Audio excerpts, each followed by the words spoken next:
no es lo mismo por una camarita. Realmente que necesitamos ese tiempo de estar animándonos, exhortándonos, acompañándonos, visitándonos, abrazándonos.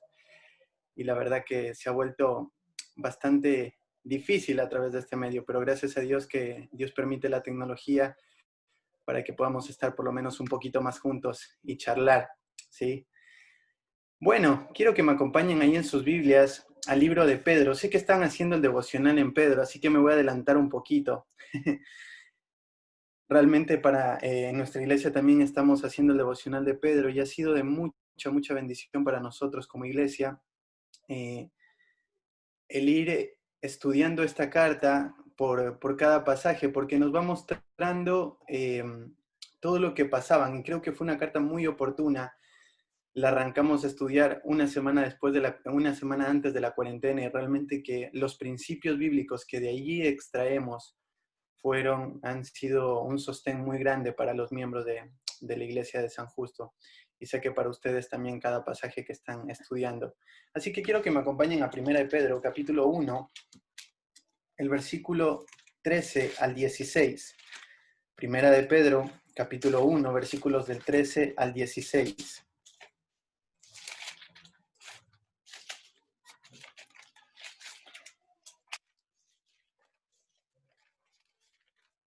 Y dice así: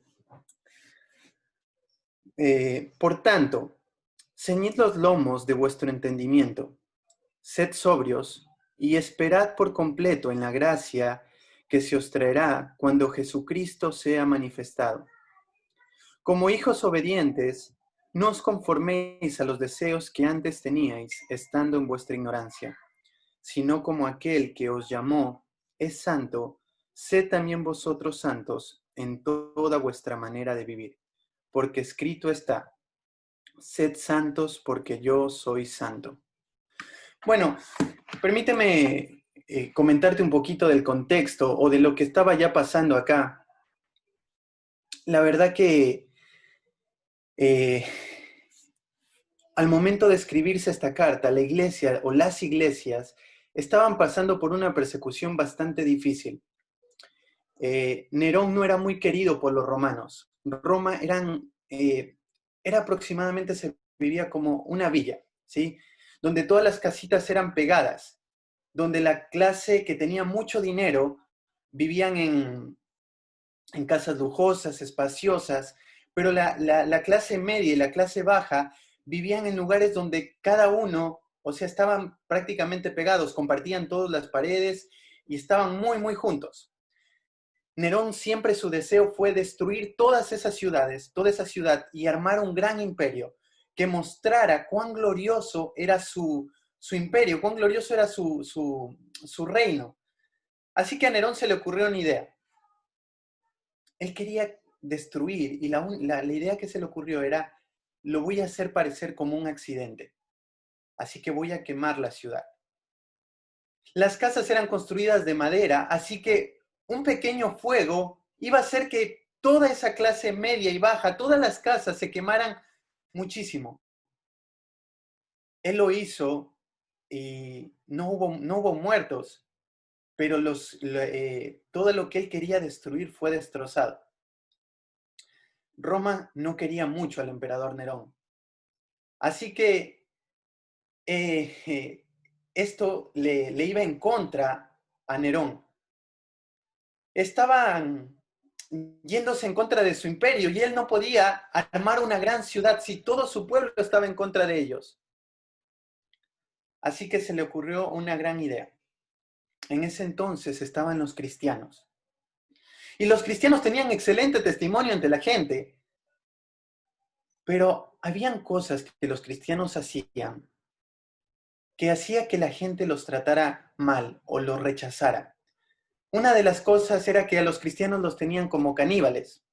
Y tú dices, bueno, ¿por qué caníbales? Porque para ellos la cena del Señor era sumamente importante. Entonces la cena del Señor la celebraban dentro de una casa y cerraban las puertas. Y lo único que escuchaba la gente desde afuera es: comed, esta es mi carne, y tomad, esta es mi sangre. Así que con eso que escuchaba la gente decían: se están comiendo a alguien allá adentro.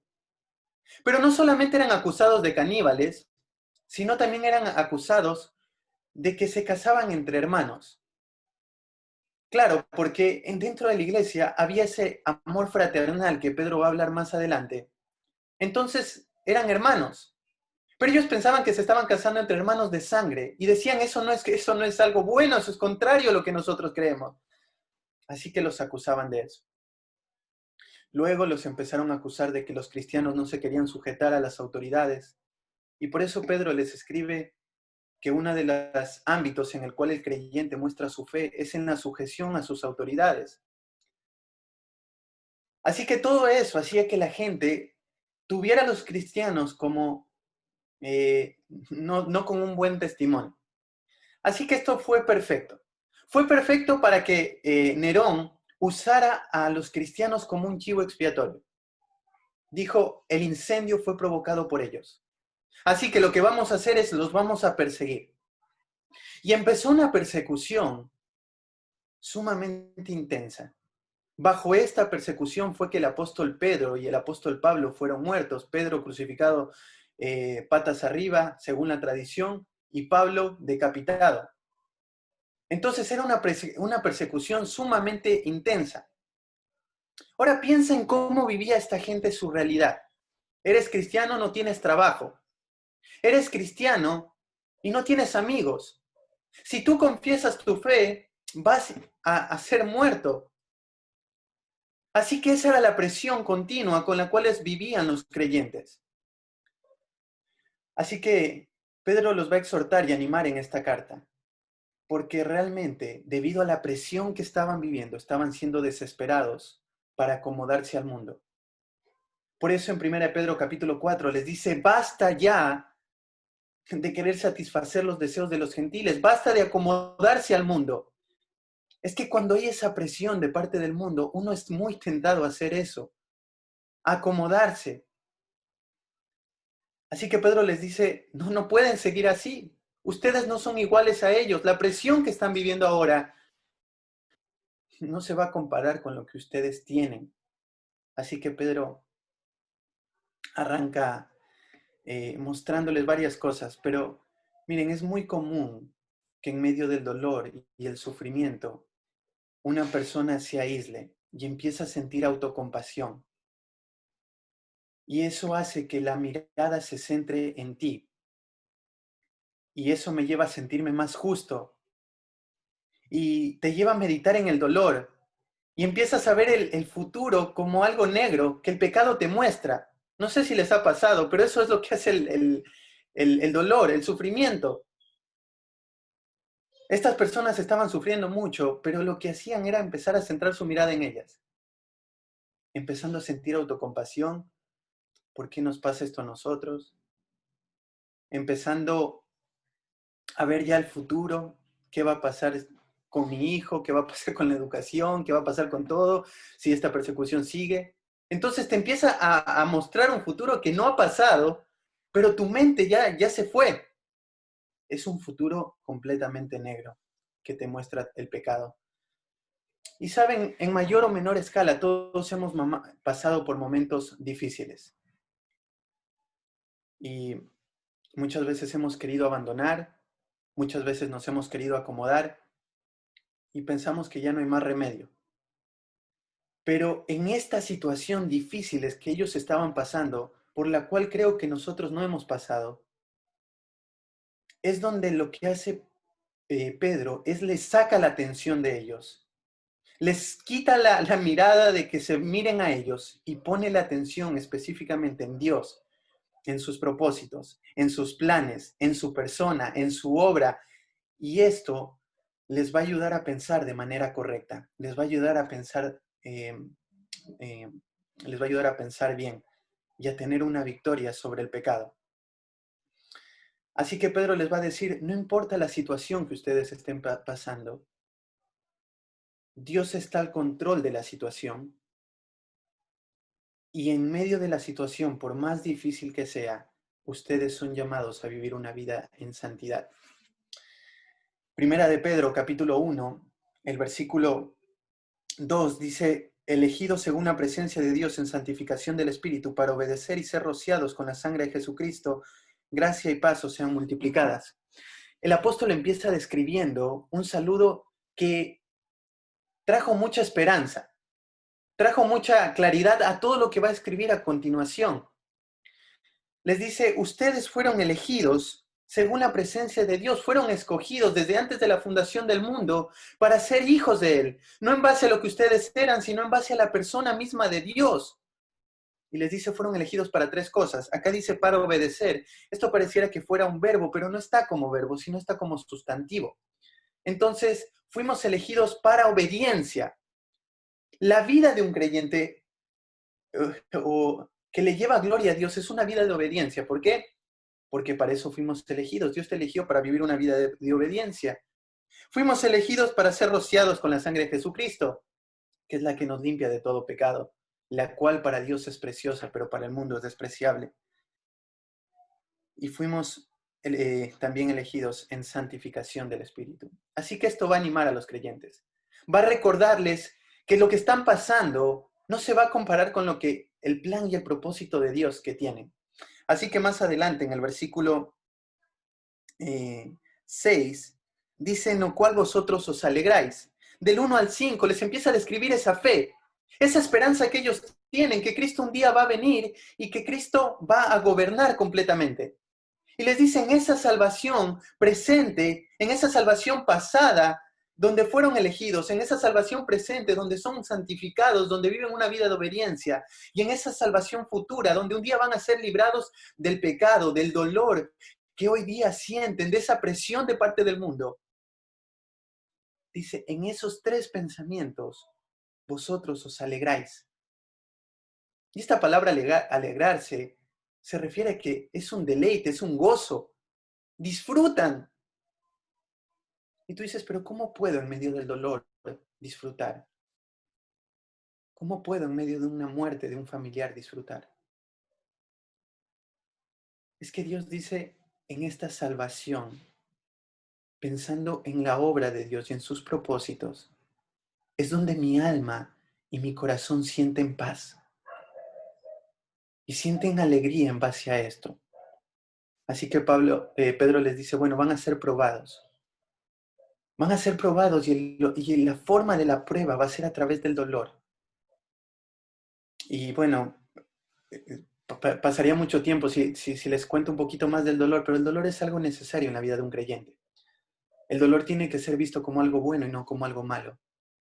Porque es por medio del dolor que Dios lo utiliza para trabajar en nuestro corazón. Si tú te das cuenta, muchas veces a través del dolor es donde has tomado decisiones sumamente importantes para tu vida espiritual, donde tu fe se ha afianzado en Dios y has dicho, en medio de este dolor sé que Dios tiene un propósito para mí. Así que Pablo los guía por esto, dice, todo va a ser el punto de una fe preciosa y en eso se alegran. Así que cuando dice en el verso 13, por tanto, el apóstol va a ser una conclusión de toda esa gran salvación de la cual él está hablando, en la cual ellos se alegran, en la cual ellos confían, y todo esto eran conceptos. La otra vez hablaba con mi esposa y estábamos en una conferencia y uno de los que estaban dirigiendo la conferencia le hizo una pregunta a un predicador y le dijo, ¿me puedes decir de forma práctica cómo criar a mis hijos? Así que el predicador empezó a decir todas las pautas y las cosas que había hecho con sus hijos. Y las pautas están muy buenas. Y yo le decía a mi esposa, ¿por qué muchas veces lo que queremos es solamente la parte práctica? Y la parte práctica dices, bueno, es que es necesaria porque eso es lo que me lleva a vivir como a Dios le agrada. Claro, pero la parte práctica en cada persona es diferente. ¿O no te ha pasado que un predicador te dice algo y tú vas con toda la confianza y dices, ya está, encontré el secreto? Y después de 2 semanas te entristeces porque no te funciona como a él le funcionó. Y viene otro predicador y haces lo mismo. Es que el propósito y la parte práctica se basa en los conceptos que nosotros abrazamos. La teología, la doctrina que nosotros abrazamos y amamos, nos va a llevar a la parte práctica. Y es lo que hace acá el apóstol Pedro. Primero les describe esa salvación futura. Les describe cuán importante es que ellos vean, cuán importante es que ellos se alegren, cuán importante es que cambien su mente y disfruten de esa salvación pasada, presente y futura. Y ahora viene la parte práctica. En base a ese pensamiento, sean santos en toda la manera de vivir. Así que el título del mensaje de hoy es un llamado a la santidad. Un llamado a la santidad. Arranca el título diciendo, arranca el pasaje diciendo, por tanto, ceñid los lomos de vuestro entendimiento. Vamos a ver algunos principios. El primer principio es, prepara la mente para actuar. Prepara la mente para actuar. Entonces, acá el apóstol arranca diciendo, ceñid los lomos de vuestro entendimiento. Bueno, esta parte de ceñid se refiere a ajustar una faja. Ceñid los lomos era algo que lo hacían comúnmente las personas que iban a viajes largos o hacían trabajos. Recuerden que en ese entonces los hombres utilizaban túnica, no pantalón. Entonces eso hacía que sea muy difícil trabajar. Les estorbaba mucho. Entonces tenían que levantar sus vestidos, ajustarse el cinturón y con eso podían trabajar, hacer viajes largos. Estas eran las prácticas. Bueno, pero ¿por qué? ¿Qué tiene que ver esto con el entendimiento? Porque el entendimiento, en cambio, es el corazón o la base donde están mis pensamientos. Bueno, es que el apóstol utiliza una metáfora. Va a decir algo que es real para dar una verdad espiritual. Y lo que está queriendo decir acá el apóstol Pedro es, tienen que estar listos y preparados en su mente para lo que viene adelante. Tienen que estar preparados y listos en su mente para lo que viene adelante. Por ejemplo, esta es una frase que se repite varias veces, el de estad ceñidos, la utiliza el apóstol Pablo en Efesios capítulo 6, dice, estad ceñidos en la verdad. Así que es una frase que se utiliza bastante. Ahí en Lucas 12:35 se refiere a estar preparado. Así que esto se refiere, o esta metáfora se refiere a apuntando a la guerra espiritual, de cómo nosotros debemos estar abrazados a la verdad para lo que viene en el futuro. Y esto es algo sumamente importante. Cada situación que nosotros atravesamos va a ser pasada de acuerdo a cómo nosotros mantengamos nuestra mente. Si nuestra mente está llena de la verdad, entonces la situación que pasemos va a ser enfrentada con esa verdad. Pero ¿por qué el apóstol nos dice que tenemos que estar preparados en nuestra mente? Miren, acompáñenme ahí más atrás a Santiago, capítulo 1, versículo 14. Santiago 1:14.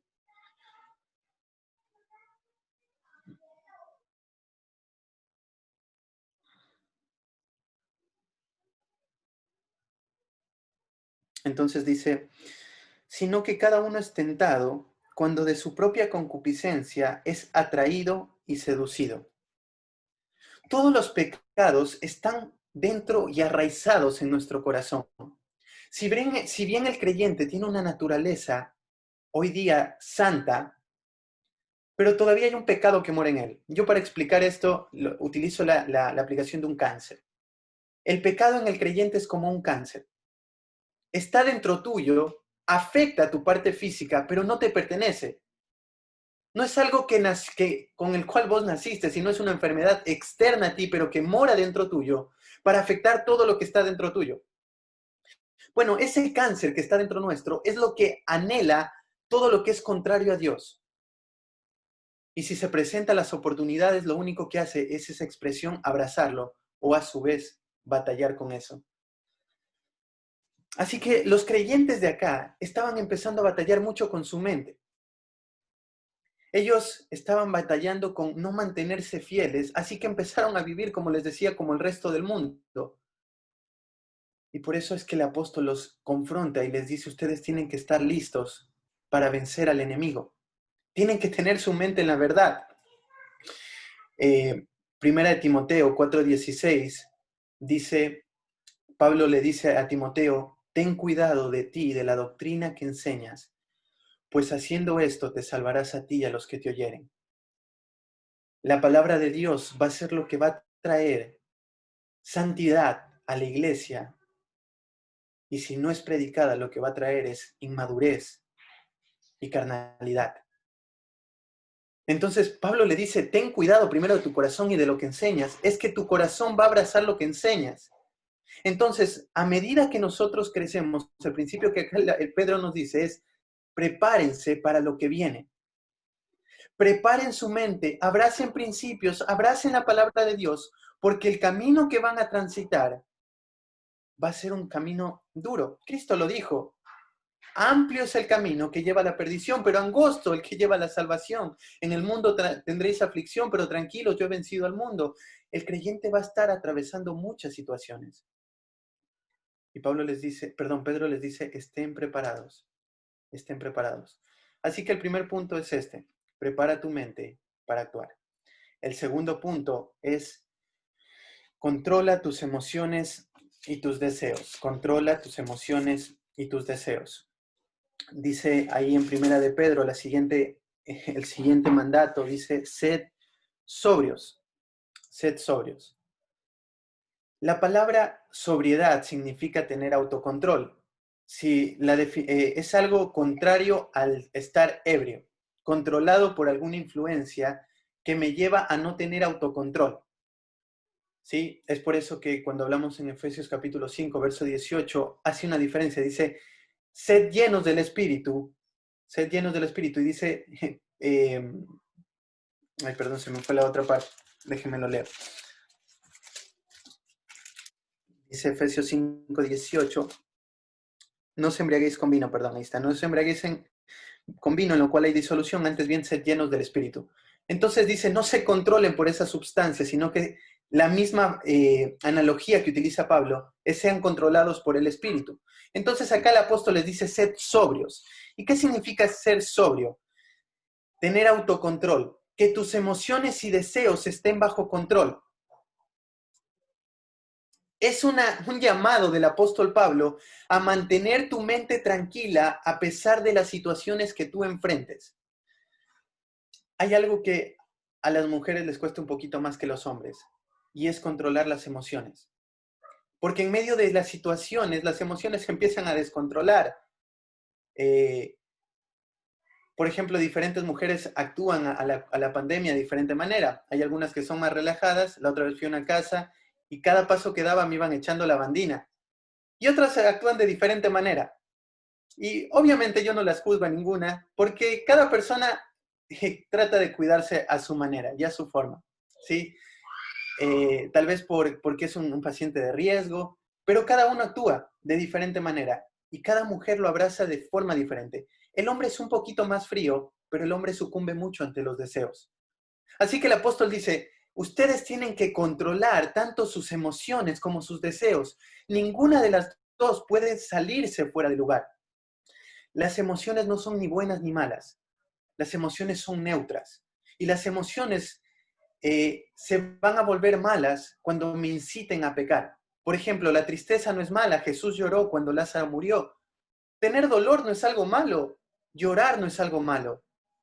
Es más, el Señor Jesús dijo ahí en Mateo capítulo 5, versículo 6, bienaventurados los que lloran, porque ellos recibirán consolación, hablando de cómo tienen que verse ellos ante el pecado, dolidos, afligidos. Dice, ellos van a recibir consolación. Así que la tristeza no es algo malo. Pero cuando esa tristeza lleva a enfocarme solamente en mí, más que en el dolor del otro, lo que me puede llevar es a una depresión. Y esa depresión me puede llevar a un suicidio. Entonces no era una emoción mala, pero me llevó a muchas cosas más. Entonces es el controlar las emociones. Y mira, para darte un ejemplo práctico, acompáñame a 2 Timoteo, capítulo 4, versículo 5. 2 Timoteo, capítulo 4, versículo 5.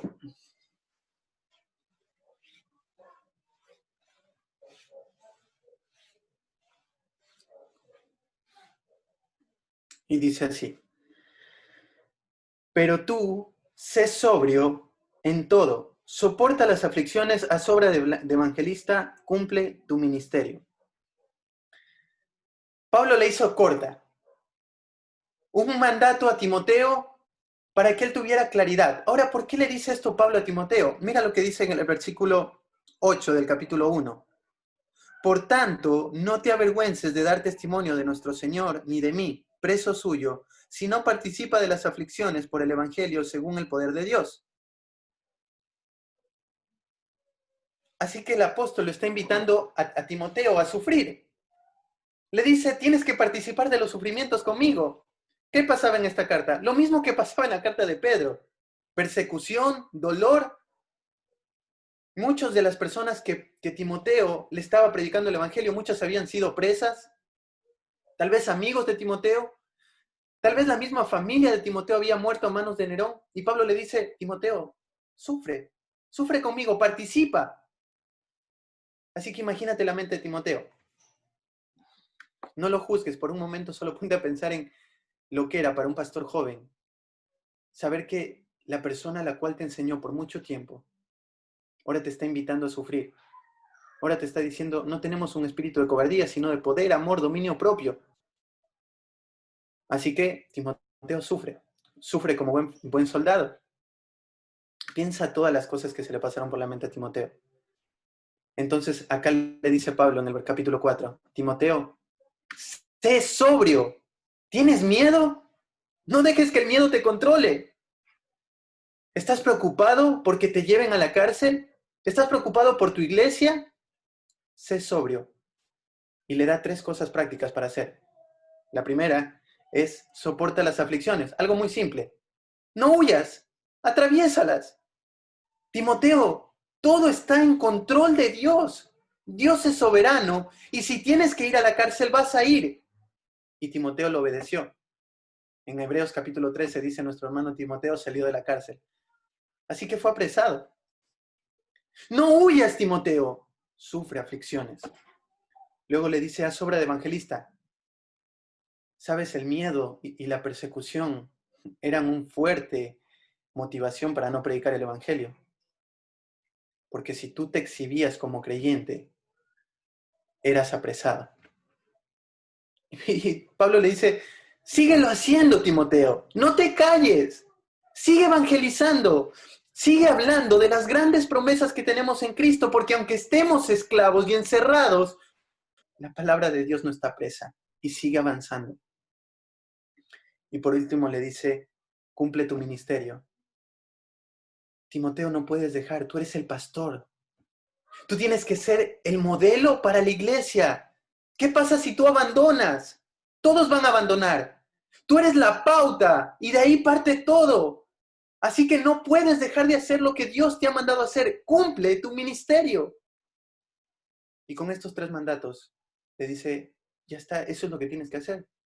Deja de pensar en el dolor, en el sufrimiento, en los familiares, en el miedo y haz lo que Dios te ha mandado a hacer. Pareciera un consejo muy frío, pero sabes, es simplemente un consejo dado en base a la claridad de lo que Dios es para ti.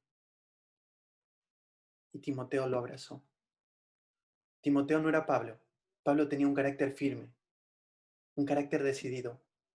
Timoteo no, era más frágil, era más tímido, a pesar de que en el poder de Dios hizo cosas grandes porque estuvo a cargo de la iglesia más influyente de Asia. Pero eso no quita el carácter que tenía. Pero aún así, ¿sabes qué hizo? No se dejó dominar por quién era él, sino que entendió quién era Dios y qué tenía que hacer. Así que, sé sobrio. Controla tus emociones y tus deseos. No permitas que ellos se salgan fuera de control y que te lleven a vivir una vida que desagrade a Dios. Tercer principio, espera en tu salvación futura. Primera de Pedro 13, la siguiente frase dice, y esperad por completo en la gracia que se os traerá cuando Jesucristo sea manifestado. Esta palabra esperar es desear algo, desear y tener la confianza de que va a suceder. Me encanta en Hebreos capítulo 2, versículo 15, se utiliza esta palabra y dice que con la muerte de Cristo, lo que pasó es que nosotros quitó el miedo a la muerte. El creyente ya no tiene miedo a morir. ¿Por qué no tiene miedo el creyente a morir? Bueno, simple y llanamente porque el creyente sabe que cuando muera, ¿dónde va a estar? Pablo lo dice en Filipenses capítulo 1. Dice, para mí el vivir es Cristo, el morir es ganancia. O sea, si estoy vivo es para servirles a ustedes, pero si me muero, para mí es ganancia porque estoy con Cristo. Y lo va a repetir en varias cartas, en 2 Corintios 5:8, dice, más quisiera estar ausente del cuerpo y presente en el Espíritu con el Señor, porque el momento en que me ausente de este cuerpo voy a estar directamente en la presencia de Dios. Entonces el creyente no hay ningún tipo de temor. ¿Pero por qué no hay temor? Por este principio, Pedro les dice, en medio del dolor y de las circunstancias, ¿saben lo que les va a ayudar a tener sobriedad? ¿Saben lo que les va a ayudar a que sus lomos sean ceñidos, a estar preparados? Es recordar que ustedes están del lado de la victoria y que ustedes van a terminar en el cielo, en ese cielo glorioso que tanto anhelamos, a los pies de nuestro amado Salvador. Y cada lágrima que derramamos en esta tierra será enjugada. Así que esperen en eso, confíen en eso, abrácense a eso. Mira, acompáñame a 2 Corintios capítulo 7, versículo 1. 2 Corintios capítulo 7, verso 1.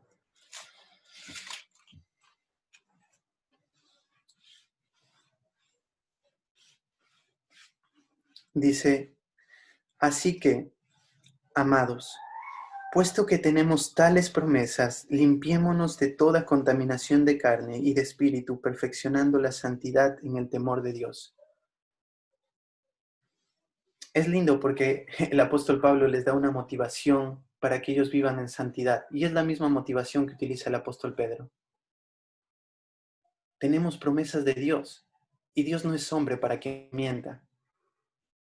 Así que Dios ha prometido que vamos a disfrutar del cielo, Dios ha prometido que vamos a disfrutar de su presencia, Dios ha prometido que vamos a disfrutar de su salvación y que todo este dolor un día terminará, todo el sufrimiento, toda la enfermedad va a pasar. Dice así que si tenemos tales promesas, ¿qué tenemos que hacer? Pensar en esas promesas y limpiarnos de toda contaminación. Y esto dice, nos vamos a perfeccionar en el temor de Dios. Mira, el temor de Dios lo podemos definir de dos maneras.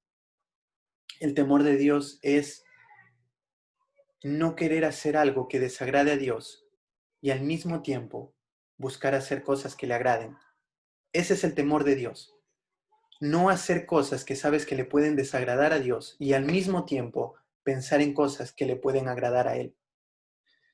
Esta semana estuve ahí en la reunión casera y nos tocó el pasaje de 1 de Pedro capítulo 3, hablando de la sujeción de las mujeres. Y el versículo 6, no, el versículo 5, dice que tienen que formar en ellas un espíritu afable, adornarse con un espíritu afable y apacible. Y la palabra afable es algo interno y la palabra apacible es algo externo. Ambas se complementan, o sea, la una, me mata las palabras que utiliza el apóstol Pedro, porque dice, no solamente tienen que tener un carácter apacible externo, o sea, no, porque por fuera puede ser muy tranquila, pero por dentro en tu mente estarte devorando a tu esposo. La palabra pasible es algo interno, en tu mente tienes que someterte. Y la palabra apacible, en cambio, es algo externo. En lo externo tienes que someterte. Y ahí les da la razón Pablo, porque es de gran estima a Dios. Es de gran estima a Dios. Así que ese es el temor de Dios. Hacer las cosas que a Dios le agradan y no hacer lo que a él le desagrada. Así que espera en la salvación futura que se te traerá. Esta palabra se te traerá es que ya está en camino. O sea, está ahí nomás. ¿Cuánto tiempo más va a pasar? No lo sé. Pero está ahí. Solo espera. ¿Viste cuando no sé, cuando éramos niños y esperábamos a que sea Navidad para que te dieran algún presente, algún regalo o para pasar con toda la familia? Y tú esperabas con ansias ese día.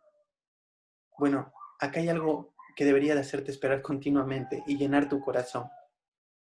No sabes el momento que va a pasar, pero esto es algo mucho más glorioso que un simple regalo o una simple fecha. Es pasar la eternidad con tu amado Salvador, aquel que vino y se desvivió por ti, para que tú tengas vida. Entonces, en base a eso, tenemos que pensar el siguiente principio. No te amoldes a un mundo pasajero. No te amoldes a un mundo pasajero. La siguiente frase del pasaje es, no os conforméis, perdón, como hijos obedientes, no os conforméis a los deseos que antes teníais estando en vuestra ignorancia. Acaba de utilizar el apóstol una comparación y lo leeríamos mejor de esta manera. No os conforméis a los deseos que antes teníais estando en vuestra ignorancia, como hijos obedientes. O sea, es primera esta parte. No te amoldes. Esta palabra de no os conforméis es la misma palabra que utiliza ahí Romanos capítulo 12:2, cuando dice no os conforméis a este siglo. Y la palabra es no te amoldes. Imagínate la gelatina. La gelatina cuando tú la haces no tiene ninguna forma. La forma que tú le das a la gelatina depende en el bol que tú lo pongas. Si le pones una estrellita, se va a hacer estrellita. Si le pones en un círculo, se va a hacer un círculo. Bueno, acá te dice, no te amoldes al mundo. Es que el mundo tiene un molde, una forma de vivir, un estilo de vivir. Dice, tú no puedes encajar en ese molde porque eres diferente. Completamente diferente. No hay nada que nos une a los creyentes. Por eso en Colosenses capítulo 1, versículo 3 dice, nos ha trasladado del reino de las tinieblas al reino de la luz. Estos dos se interponen, no hay nada lo cual nosotros podamos compartir con los inconversos. Entonces dice, no se conformen, no se amolden a los deseos que antes teníais en vuestra ignorancia, sino como hijos obedientes.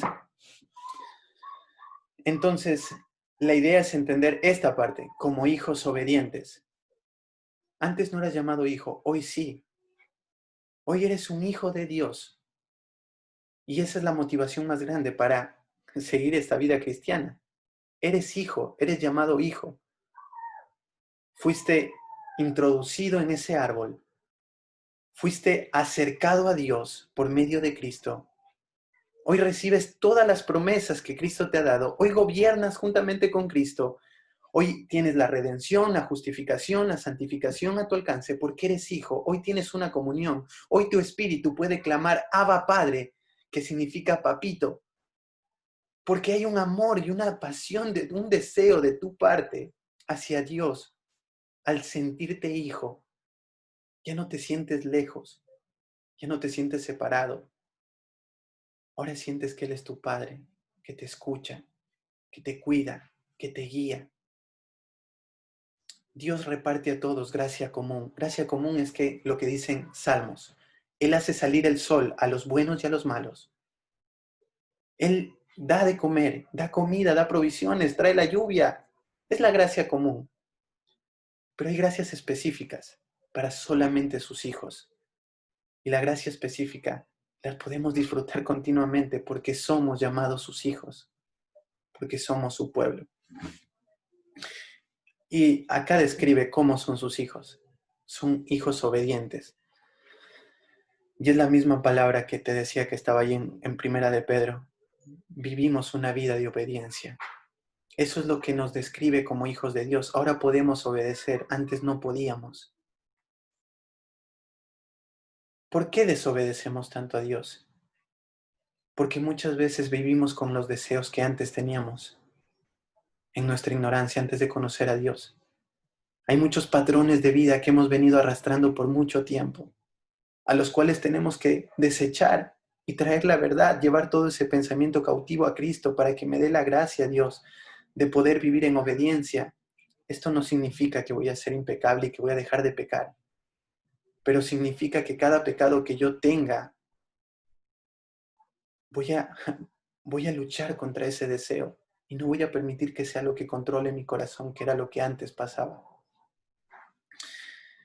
Y ahí la última parte dice, el verso 15 es el último punto, busca agradar a Dios en toda tu vida, busca agradar a Dios en toda tu vida. Dice, sino como aquel que os llamó es santo, sed también vosotros santos en toda vuestra manera de vivir, porque escrito está, sed santos porque yo soy santo. ¿Sabes esta palabra de sed santo, como yo soy santo? Del libro que la trae el apóstol Pedro es de Levítico. Y si tú vas al libro de Levítico, a veces uno lee la Biblia y siempre quieres evitar pasar esa parte, porque hay muchas reglas, hay muchas cosas que uno no entiende. Y bueno, ¿por qué me habla de los flujos del hombre y los flujos de la mujer? ¿A qué se refiere con la lepra? Todos los sacrificios de los animales y todo, cómo son despedazados los animales. ¿Y por qué tengo que comer esto sí? ¿Por qué esto no? ¿Y por qué no puedo vestirme con ropa que sea igual a la de la mujer? Y Dios te va a decir esto. Todas esas reglas demuestran que ustedes viven apartados del mundo y solamente quieren llevarme gloria a mí. Hay reglas que tienen un principio espiritual. Por ejemplo, la lepra es descrita en Isaías capítulo 1 como una imagen que Dios dio en el pasado para que el ser humano entienda lo que es el pecado. No hay nada sano dentro nuestro. Pero hay otras reglas que no tienen ninguna razón. Hay personas que les han intentado dar una razón, pero realmente no son razones correctas. Por ejemplo, las comidas. Hay cosas que Dios dijo no coman. Los médicos dicen, bueno, Dios dijo eso porque eso no era bueno para el ser humano. Puede ser que no sea bueno, pero igual eso iría en contra de otro principio. Primera de Timoteo dice, come todo con acción de gracias. Todo, mientras tu corazón esté en gratitud. Todo es bueno. Así que esa no sería la interpretación.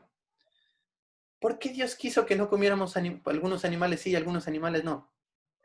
Simplemente porque Él no quería que haya una igualdad a las otras naciones, porque las otras naciones comían eso. No hay ninguna razón de parte de Dios, simplemente dice, no lo hagan. Y tú dices, bueno, pero ¿por qué Dios lo hace? Es Dios. Y su palabra es suficiente para no hacerlo. No necesitamos razones. Es como cuando un padre le dice a su hijo, anda a arreglar tu cuarto. Y el hijo le puede decir 10,000 razones o preguntarle muchas cosas, pero ya está la orden. Eso es lo que tienes que hacer. ¿Por qué? Porque yo te lo digo. Ese es el mandato y la orden. Hay veces que le vas a tener que explicar y hay veces que Dios nos explica, pero hay veces que esa es la norma y hay que cumplirla y hay que obedecerla. Entonces la cantidad de reglas solamente era para mostrar una distinción entre el pueblo de Israel y los otros pueblos, porque Israel tenía que ser la luz del mundo. De Israel iba a venir la salvación y ellos tenían que marcar una diferencia de quién es su Dios. Su Dios es un Dios de santidad. Su Dios que los acompañaba con una nube que los cubría del sol y una nube de fuego que les daba calor en medio de la noche y de los fríos. Ese Dios que se mostró en grandes maravillas es al Dios al cual nosotros obedecemos. Así que tenemos que vivir en santidad. Hay muchas veces que nosotros pensamos que la cantidad de reglas que nosotros ponemos en nuestra vida marcan una vida de legalismo. Pero lamentablemente hemos tenido el concepto equivocado de lo que es el legalismo. Legalismo no es ponerte reglas, porque puedes tener muchísimas reglas que no estén en la Biblia, pero tienen un solo propósito esas reglas. Vos quieres agradar a Dios. Vos deseas agradar a Dios. Entonces, ¿qué es el legalismo? Es ponerte reglas pensando que tú puedes agradar a Dios. Alimentar tu propia justicia. Por ejemplo, un hombre me decía que él había dejado de ver películas donde se ven donde hay seres humanos. Así que lo que hizo fue solo ver películas de dibujitos. ¿Y por qué este hombre empezó a hacer eso? Dijo, yo no quiero encontrarme con ninguna mujer, aunque esté vestida totalmente, que lleve mi mente a pecar. No quiero. Así que voy a ver solamente dibujos animados. Eso no es ser legalista. Si su motivación es agradar a Dios, gloria a Dios. No puede imponerlo. Es un ejemplo de luchar con la mente y gloria a Dios por eso. Eso lo está cuidando su corazón y su mente. El legalista, en cambio, lo impone, lo exige. Esta es la norma y esta es la pauta. Pero solamente por establecer justicia propia, más no por agradar a Dios. Así que la santidad se basa en eso, en vivir una vida que le lleve gloria. Y la forma es una forma práctica. Recuerden que acá está el imperativo de toda la oración. El mandato de parte de Dios es sed santos. Y todo lo que leímos anteriormente es parte de esto. Sed santos. ¿Cómo? Preparen su mente. Sean santos siendo sobrios. Sean santos esperando. Sean santos no moldándose. Sean santos. Allí están todas las cosas que tienes que hacer para ser santo. La santidad no es algo pasivo, sino es algo activo. Y al mismo tiempo es algo pasivo. Es activo porque vos tienes que obrar y es pasivo porque proviene de Dios. Si no lo entiendes, tranquilo, yo tampoco, solo te lo explico. Ahí en Filipenses capítulo 2, 13 y 14 dice eso. Dice, ocupaos de vuestra salvación con temor y temblor. Esta palabra temor y temblor es la misma palabra que se utiliza en el Antiguo Testamento cuando el pueblo de Israel escuchó por primera vez la voz de Dios, escuchando los 10 mandamientos. Dice que la gente estaba aterrada. Decía Moisés, ya no más, no más, vamos a morir. Y el apóstol Moisés, habló con Dios y les dijo, hoy les he hablado a mi pueblo para que sea forjado temor en sus corazones. Y es verdad, la mayor motivación en nuestro corazón para vivir en santidad es el temor de quién es Dios. Fue lo que un día le dijo Pablo a Timoteo. Timoteo, hoy te encarezco delante de Dios, quien juzga a los muertos y a los vivos, que prediques la palabra a tiempo y fuera de tiempo. Tú dices, bueno, ese versículo no es tan fuerte. No, para un pastor es terrible ese versículo. Te cae un peso en la espalda terrible. ¿Sabes por qué? Porque cada prédica un día estará delante de Dios y será juzgada por Él. Así que Timoteo lo entendió. Eso genera temor en tu corazón, un temor sano hacia la presencia de ese Dios santo. Pero luego viene el versículo 13 y el versículo 13 como que no se unen. Dice, pero es Dios quien produce en vosotros el querer como el hacer según su buena voluntad. El 12 te dice, ocúpate, esfuérzate por ser santo. Y el 13 te dice, es Dios el que produce en vosotros el querer como el hacer. Entonces lo veríamos de esta forma. Cada vez que hagas las cosas bien, es porque Dios lo quiso. Dios quiso que hicieras eso. Dios quiso que te levantaras, predicaras el evangelio, hicieras tu devocional.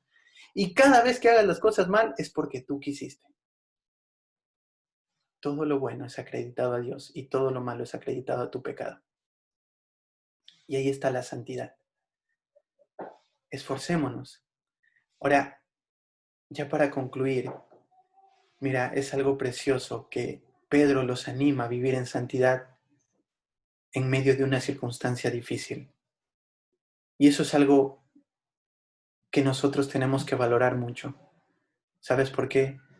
Porque no hay ninguna circunstancia que tú pases que te dé permisos para vivir una vida que no le dé gloria a Dios. Ni el dolor, ni la muerte de un familiar, ni que estés encerrado en tu casa, ni estés con COVID, ni que no vayas a la iglesia. No hay ninguna situación que quite de ti la presión de lo que demanda Dios de ti y de mí. Seamos santos, porque Él es santo.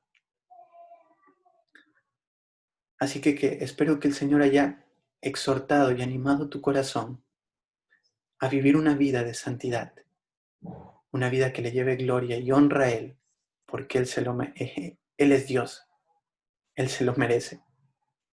No importa la situación que estés pasando.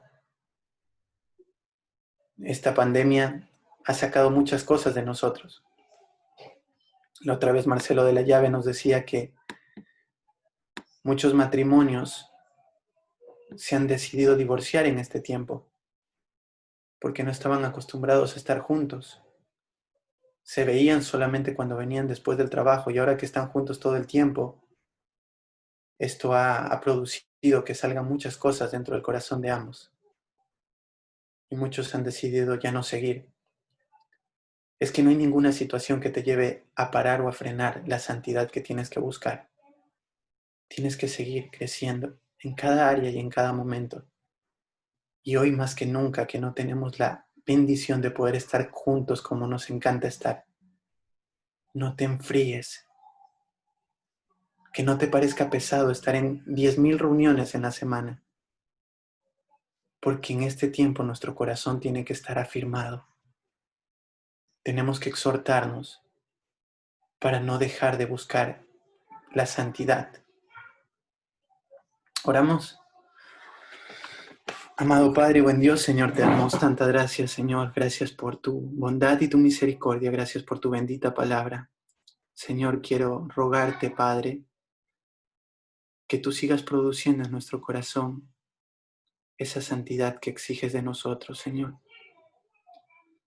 Que pongas en nosotros el querer como el hacer según tu buena voluntad. Quita toda excusa de nuestra mente que nos lleve a pensar que podemos, Señor, no ser fieles, que podemos no ser santos porque estamos viviendo situaciones en donde tu palabra no tendría poder. Pero acá lo prueba, Señor. Personas estaban siendo expulsadas de su trabajo y esto no era un permiso para que hagan cosas ilegales para tener dinero. Personas estaban viendo morir a familiares y esto no era un permiso para cobrar venganza.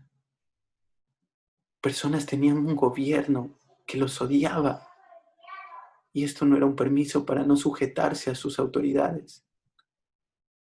Señor, no hay nada ni ninguna circunstancia que tiene que quitar de nosotros la tensión de vivir en santidad. Padre, pon claridad en nuestra mente, pon sobriedad para que los deseos no sean lo que gobierne nuestro corazón, sino tu bendita palabra. Gracias, Señor, por todo.